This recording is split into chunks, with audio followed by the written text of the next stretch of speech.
আপনাদের সামনে একটা আবেদন জানাতে এই ভিডিও।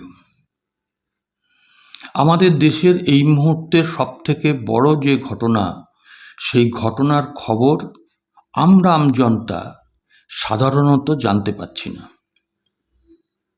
কারণ মিডিয়ার কাজ হচ্ছে এখন বিজ্ঞাপনের জন্য শাসক দলের নির্লজ্জ তাবেদারি করা আর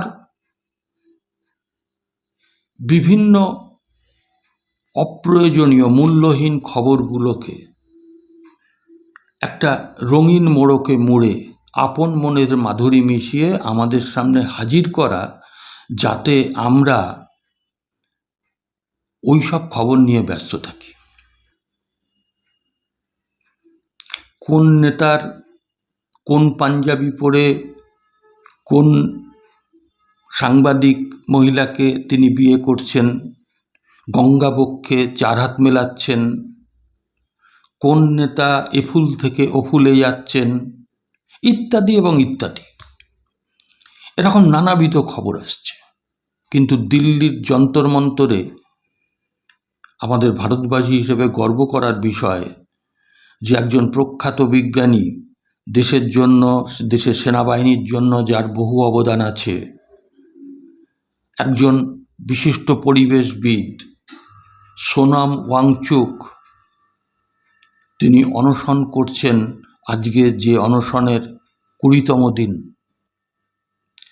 তার দাবি অন্য কিছু নয়, তার দাবি আমার আপনার মতন সাধারণ খেটে খাওয়া মেহনতি গরিব মানুষের বাচ্চা কাচ্চারা, মানে যাদের বাচ্চা কাচ্চারা খুব দামি স্কুলে পড়ে না কিংবা বিদেশে পড়াশুনো করে না, সেই সমস্ত বাচ্চাদের, যাদের বাপ মায়ের অসম্ভব কৃচ্ছ সাধনে এবং সেই সন্তানের মেধায় সর্বভারতীয় স্তরে নিট পরীক্ষায় ভালোভাবে পরীক্ষা দিয়ে আগামীর ভবিষ্যৎটাকে যে উজ্জ্বল করতে পারত, তারা পাচ্ছে না। সিবিএসসি পরীক্ষা নিয়ে প্রশ্ন উঠেছে। আজকে দেশের ভবিষ্যৎ যারা, তাদের ভবিষ্যৎটাই অন্ধকার হতে চলেছে। কারণ শিক্ষা ব্যবস্থা এতটাই একটা দুর্বল জায়গায় চলে যাচ্ছে, তার আমূল পরিবর্তনের জন্য এবং ওই বর্তমান শিক্ষামন্ত্রী ধর্মেন্দ্র প্রধান, তার পদত্যাগের দাবিতে তিনি অনশন করছেন। সেখানে ইতিমধ্যেই ছাত্র যুব যারা, তারা যাচ্ছেন সলিডারিটি জানাতে। তাদের মধ্যেও বেশ কয়েকজন, তারা অনশনে ইতিমধ্যে বসে পড়েছেন।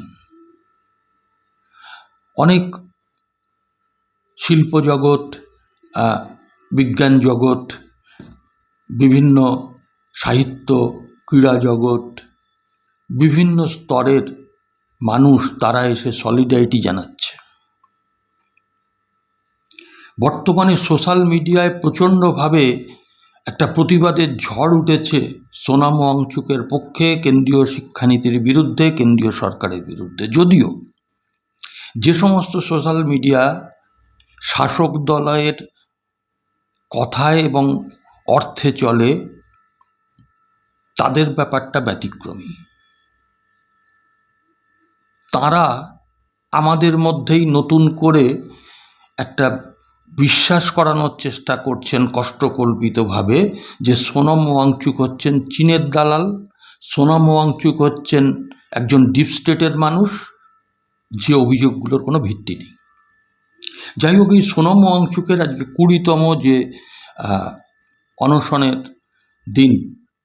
সত্যি কথা বলতে তিনি তো 26 দিন ধরে অনশন করে যেমন একজনের ওজন বেড়ে গিয়েছিল, কারণ দুর্মুখেরা বলে যে তিনি ওই অনশনের নামে ক্যাডবেরি খেতেন, চিকেন স্যুপ খেতেন। তো যাই হোক, সোনাম ওয়াংচুক কিন্তু তা করছেন না।